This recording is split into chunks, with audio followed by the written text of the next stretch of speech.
안녕하십니까. 스마트 간호연구 제13장 연구 결과 및 논의에 대한 강의입니다. 저는 본서의 저자 이지아입니다. 제13장의 학습 목표는 여러분들이 본 강의를 통해 분석 결과에 근거하여 표를 작성할 수 있고 연구 목표의 순서에 따라서 표의 내용을 기술할 수 있으며 논의를 선행 연구 결과와 비교하며 기술할 수 있는 것입니다. 연구 결과는 통계 분석 결과를 연구 목표의 순서에 따라서 기술하는 과정으로 결과의 의미를 해석하지 않고 표에 제시된 객관적인 사실만을 기술합니다. 결과를 해석하는 과정은 논의에서 이루어집니다. 결과의 구성을 보면 대상자의 일반적 특성과 두 집단의 동질성 검정, 그리고 구체적인 목표 순서에 따라서 기술을 하면 되겠습니다. 대상자의 일반적 특성은 연구 대상자들이 인구 사회학적으로 어떠한 분포와 특성을 지니고 있는지를 기술하는 것입니다. 주로 성별, 연령, 교육 수준, 결혼 상태, 종교 종류 등을 포함합니다. 변수 측정 수준에 따라서 비연속 변수인 명목 변수나 서열 변수 같은 경우에는 빈도와 백분율로 표기를 하고 연속 변수인 등간 변수나 비율 변수 같은 경우 평균을 낼 수 있죠. 그래서 평균과 표준 편차로 기술을 합니다. 표에는 표 제목과 테이블 1에서 표 제목과 그리고 대상자 수를 이제 표기를 합니다. 가로하고 근데 n은 이탈릭체로 하고 총 대상자 수 250명 이런 식으로 표기를 하면 되겠습니다. 다음은 대상자 일반적 특성에 대한 표와 기술의 예입니다. 그래서 테이블 1 그리고 표 제목이 이렇게 되어 있고요. 각각의 그 단어의 첫 번째는 이렇게 대문자로 하시고요. 그리고 총 n수 이탈릭체로 해서 이렇게 표기를 하시고 각각의 변수가 이렇게 되어 있고 빈도와 백분율 혹은 평균과 표준 편차 평균과 표준 편차 같은 경우에는 소수점 두 번째 자리까지 하고 백분율 같은 경우에는 소수점 첫 번째 자리까지 하시면 됩니다. 여기에 대한 본문에서의 기술은 표에 대한 이제 담담한 객관적인 기술로 하고 여기에 대한 해석이 들어가면 안 됩니다. 두 집단의 동질성 검증이 필요한데 특히 이제 실험군과 대조군 두 집단 이상으로 분류돼서 진행이 되는 경우에는 실험군과 대조군의 일반적 특성과 또 연구 변수의 사전 조사 점수가 동질한지를 통계 분석을 해서 그 결과를 표로 제시를 해야 됩니다. 실험군과 대조군의 대상자 수 같은 경우에는 이제 각각의 그룹별 대상자 수이기 때문에 소문자 n으로 표기를 하고 변수 측정 수준에 따라서 집단 간 차이를 카이스퀘어 검정이나 T검정 또 아노바 등으로 분석을 해서 결과값을 P값과 함께 표기를 하시면 되겠습니다.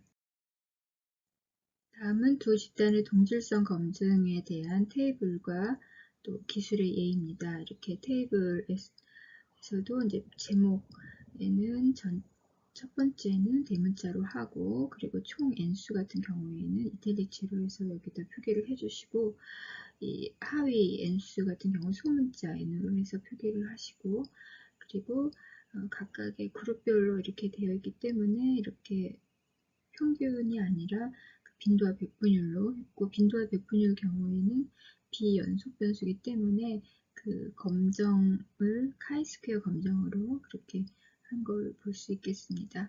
마찬가지로 이렇게 객관적으로 이렇게 기술을 하고 해석은 집어넣지 않습니다. 이렇게 대상자의 일반적 특성과 집단 간 동질성 검증이 확인된 다음, 즉 실험군 대조군이 똑같은 조건에서 이제 출발했다라는 이제 그게 검증이 된 다음에는 비로소 가설 검증을 시작할 수 있습니다. 이것은 이제 연구 목표 순서에 따라서 이제 기술을 하면 되고요.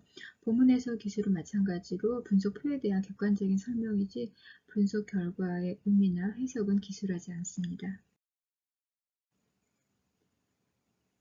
결과에서는 객관적으로 이제 기술을 하고 이제 비로소 논의에서 자료 분석에 얻은 연구 결과를 의미 있게 해석하는 이제 과정이 논의에서 이루어지는 겁니다. 논의의 앞부분에서는 연구의 일반적인 목적에 대해서 간단하게 기술을 하고 그리고 각각의 구체적인 목표의 순서에 따라서 연구 결과가 어떻게 나왔는지 표기를 하고 그리고 이 결과가 선행 연구 결과와 비교했을 때 어떤 차이가 있는지 혹은 일치하는지 이제 그런 거를 진술을 한 다음에 그래서 그 결과에 어떤 의미가 있는지에 대한 해석이 논의에 들어가게 됩니다. 그리고 논의의 마지막 부분에는 앞으로 실무적 또는 학문적으로 어떠한 제한점을 제시할 수 있는지 이제 이러한 것들을 기술을 하면 되겠습니다.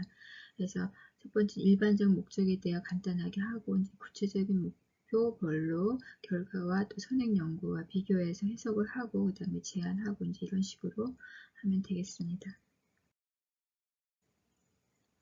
논의 시의 주의사항으로 만일 연구 결과가 선행 연구의 연구 결과와 상반되게 나타났다면 임시적인 해석만 이제 제시를 하고 왜 이렇게 결과가 상반되게 나타났는지에 대한 이제 설명이 필요합니다. 그래서 본 연구 대상자와 선행 연구들과의 이제 어떤 차이점이 있는지 또 연구 방법적인 면에서의 어떤 차이점이 혹시 있었는지 그런 특성이 있었는지 그런 것을 고려한 기술이 필요합니다.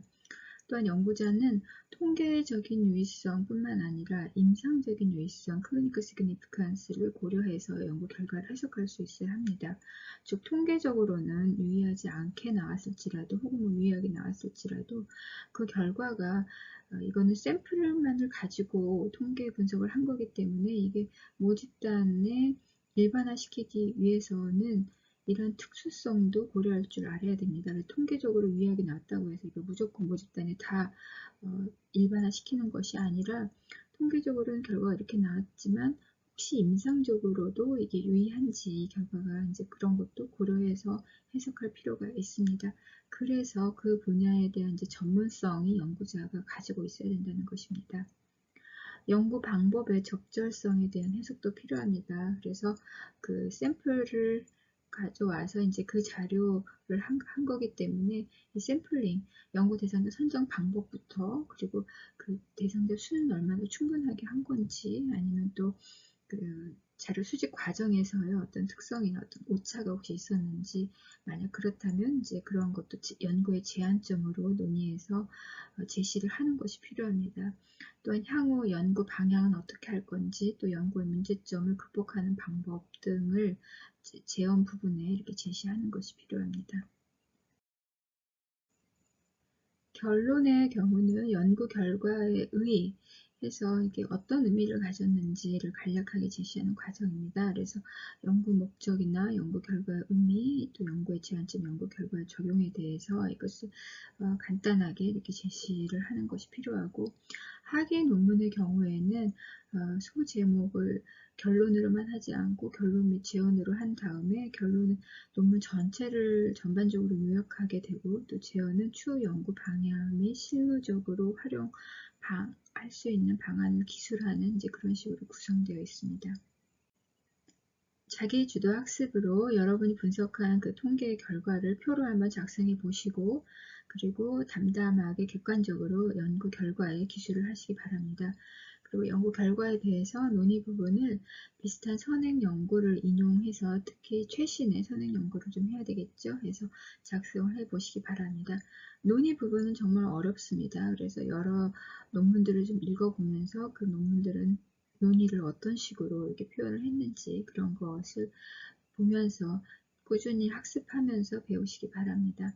이상으로 제13장 연구 결과 및 논의에 대한 강의를 마치겠습니다. 감사합니다.